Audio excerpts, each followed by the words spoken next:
By that time, we reached the base camp situated at 18,000 feet. એટલે કે અમે 18,000 એટલે કે 18,000 ફૂટની ઊંચાઈએ આવેલા એક બેઝ કેમ્પ પહોંચીએ ત્યાં સુધીમાં 16 of the 19th member of the team had retired. ત્યાં સુધીમાં 19માંથી 16 સભ્યો નિવૃત્ત થઈ ચૂક્યા એટલે કે ઉપર ચડવાનું એમને અટકાવી દીધું, રિટાયર્ડ થઈ ચૂક્યા. Bachendri Pal greeted me at the base camp. Bachendri પાલે મને બેઝ કેમ્પ પર મારું અભિવાદન કર્યું. મેરી શેરની she said and took me in her warm embrace. એને મને કહ્યું કે મેરી શેરની કહીને તે મને ઉમળકાભેર ભેટી પડી. વિદ્યાર્થી મિત્રો, અહીંયા એમ્બ્રેસ એટલે કે ભેટી પડવું, ઉમળકાભેર કોઈને બાહુમાં લેવું અથવા ભેટી પડવું. In the evening, Bachindri Pal announced that I was finally ready for Everest. પછી સાંજે બચેન્દ્રી પાલે જણાવી દીધું કે હું આખરે રેડી છું એવરેસ્ટના સપનાનો સાકાર કરવા. આખરે હું રેડી છું મતલબ કે હું એવરેસ્ટ ચડવા માટે પૂરી તરહ તૈયાર હતી. She also assured me that she would talk to the official at Tata Steel for sponsoring my Everest dream. પછી તેને ખાતરી આપી કે ટાટા સ્ટીલના અધિકારીઓ સાથે તે વાત કરશે મારા એવરેસ્ટના સપનાના સાકાર કરવા, પુરસ્કર્તા બનવા માટે ટાટા સ્ટીલના જે અધિકારીઓ છે તેમની સાથે તે વાત કરશે. વિદ્યાર્થી મિત્રો, અહીંયા સીન 3 પણ આપણો ખતમ થાય છે. હવે આપણે સીન 4 પર આવીશું. સીન 4 છે, સીન 4 ની અંદર I arrived at Everest Base Camp on 11th April 2013. આ ખાસ યાદ રાખજો વિદ્યાર્થી મિત્રો. I arrived at Everest Base Camp એટલે કે એવરેસ્ટની જે બેઝ કેમ્પ પર હું લગભગ 11 એપ્રિલ 2013 ના રોજ આવી પહોંચી. ક્યારે એવરેસ્ટના બેઝ કેમ્પ પર તે ક્યારે પહોંચી હતી? 11th એપ્રિલ 2013 માં.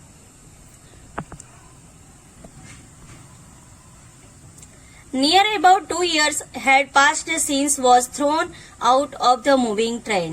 લગભગ 2 વર્ષ પાસ થઈ ગયા હતા મારા ચાલતી ટ્રેનમાંથી બહાર ફેંકાઈ જવાની. બરોબર. At the camp nobody seemed to know that I had an artificial leg. કેમ્પમાં કોઈ પણ એમ નહોતું જાણતું કે મારે એક આર્ટિફિશિયલ પગ એટલે કે કૃત્રિમ પગ છે. One day while returning my left leg got wet with snow because I had slipped a couple of times on the આગળ લખી છે સ્લીપરી સરફેસ એટલે કે વન ડે એક દિવસે while returning એટલે કે જ્યારે અમે પાછા ફરી રહ્યા હતા એક દિવસે પરત આવતા વખતે my left leg got wet મારો ડાબો પગ પલળી ગયો હતો વિથ સ્નો એટલે કે બરફના લીધે બરફનું પાણી થાય એટલે એમનો ડાબો પગ પલળી ગયો હતો. Because I had slipped a couple of time on the slippery surface કારણ કે તે લપસી જવાય તે પડી હતી બરફથી જે લપસણીની સપાટી હતી તેના પર 1-2 વાર તે લપસી ગઈ હતી એટલે એનો ડાબો પગ બરફના લીધે ભીનો થઈ ગયો હતો. Next morning I left the artificial leg out in the sun to dry. બીજી સવારે મેં મારા કૃત્રિમ પગને તડકામાં સુકાવવા માટે મૂક્યો હતો. At that time એ સમયે કેટલાક વિદેશીઓ some foreigners એટલે કે કેટલાક વિદેશીઓ realized that I had only one leg. તે દિવસે કેટલાક વિદેશીઓને ખબર પડી કે મારે એક જ પગ હતો. After that my TRP soared. ત્યારબાદ મારી ટીઆરપી એટલે કે લોકપ્રિયતા સોર્ડ એટલે કે વધી ગઈ. સોર્ડનો મતલબ થાય વધી ગઈ. Okay. In my final expedition to Sagarmatha એટલે કે સાગરમાથા દરિયાનો જે દેવ છે, એવરેસ્ટ શિખર માટેનું સ્થાનિક નામ છે આ સાગરમાથા, એવરેસ્ટ શિખરનું સ્થાનિક નામ છે, બરોબર. હેડ ઓફ ધ સી એટલે કે દરિયાનો દેવ. The local name for the peak of Everest એટલે કે એવરેસ્ટ શિખર માટેનું સ્થાનિક જે નામ છે તે. Nima Kancha was my mountain guide.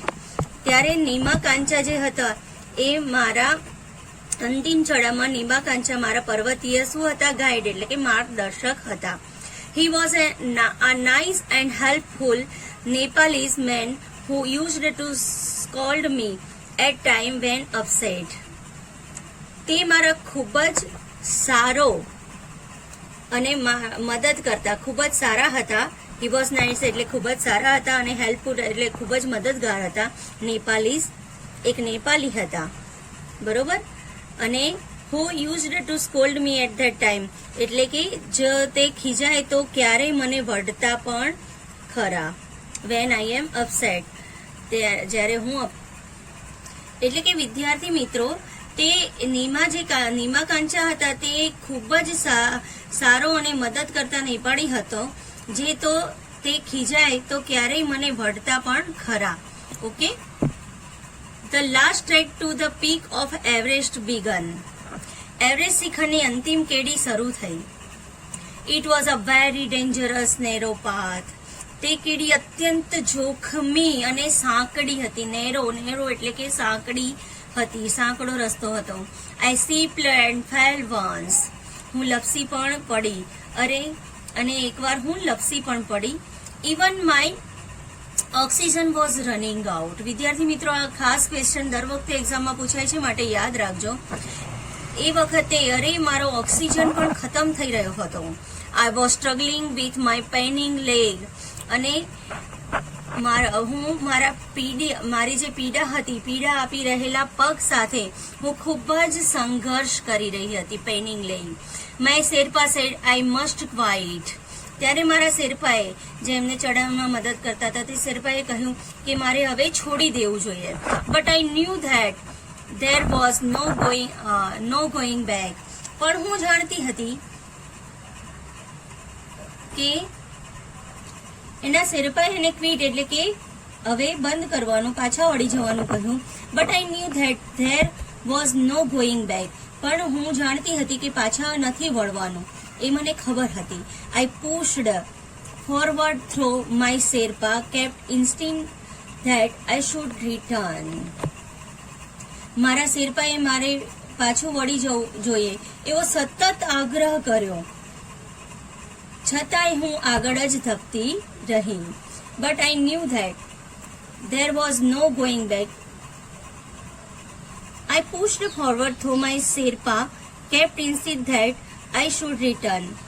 મારા શેરપાએ મને કહ્યું, આગ્રહ કર્યો કે મારે પાછળ વળી જવું જોઈએ, છતાં પણ હું જબરજસ્તીથી આગળ ધપતી જ રહી. I have enough oxygen to reach the summit and હોઇસ્ટ the countries flag.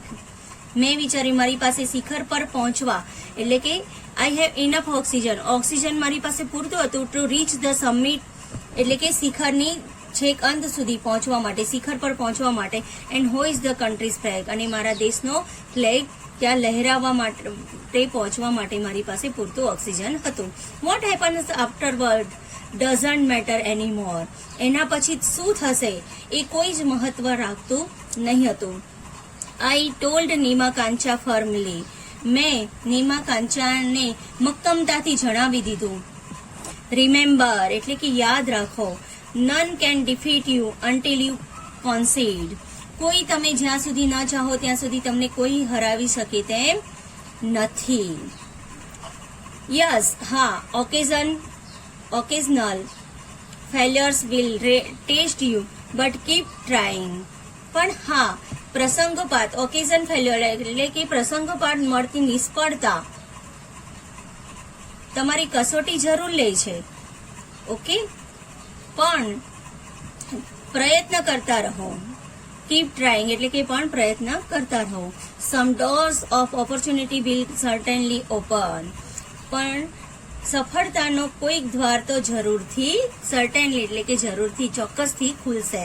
Than I I could see him following my even as I continued to drag myself to the top. તો ધેન એટલે કે પછી જોયું કે મેં શિખર તરફ મારી જાતને ખેંચવાનું કન્ટિન્યુ એટલે કે ચાલુ રાખ્યું. The drag continued till it finally happened. થોડી વાર વ્યવસ્થિત ચાલ્યું, પાછું શરીરને પરાણે ખેંચ્યું, આમ અંત સુધી till it finally happened. અંત સુધી આવું ચાલ્યા જ રહ્યું. The top is a small 20 by 20 ice table. એટલે કે શિખર એ નાનકડા 20 by 20 ના આઈસ ટેબલ જેવું હતું. જે શિખર હતું ટોપ એ 20 ઇંચ બાય 20 ઇંચનું આઈસ ટેબલ હોય એ ટાઈપનું દેખાતું હતું. I saw several flags of various countries fluttering proudly. મેં વિવિધ દેશોના કેટલાક ધ્વજને ગૌરવભેર લહેરાતા જોયા. I had lived this moment too many times in my mind that I did not have to be told that finally I had arrived.